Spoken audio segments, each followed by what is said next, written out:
Mimi nataka nipongeze naibu wa rais, Deputy President. Mnamuita Hustler Chief. Nataka nimpongeze na wenzake wote wa chama cha UDA.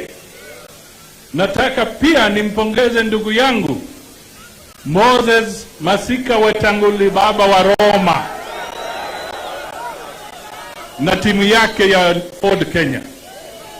Pia nataka nipongeze wale wa ANC ambao wamesimama imara. Huyu Malala, hata wajumbe wakinunuliwa wawili watatu, yeye ni kama wajumbe 10. Mimi nasema hivyo kwa sababu Jumapili mimi nilialika Deputy President ili aje kama mgeni ashuhudie kongamano kuu la chama cha ANC.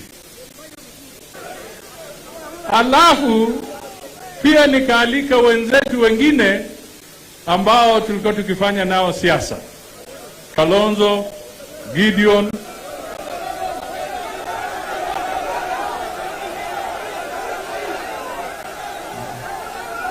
wale wote nikawaalika. Mimi nilishangaa. Earthquake kumbe ilikuwa imeanza mapema. Ile tremor ilikuwa tayari imefikia wale jamaa. Waliposikia Deputy President anakuja kwa Bomas, jamaa wakaanza kutoroka mbio wakisema kwamba sitaki kupatikana hapa, nikipigwa picha itakuwa bad for optics. No, they were not running away because of bad optics. They were running away because they were scared of Uhuru Kenyatta.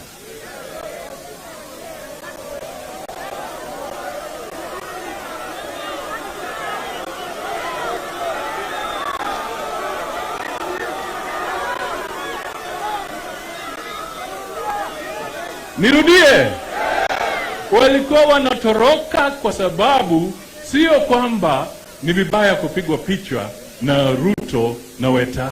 No, hawa jamaa walikuwa wanatoroka kwa sababu wanaogopa kwamba Uhuru Kenyatta atauliza, mlikuwa mnafanya nini kule, na nyinyi mnajua mnataka hivi.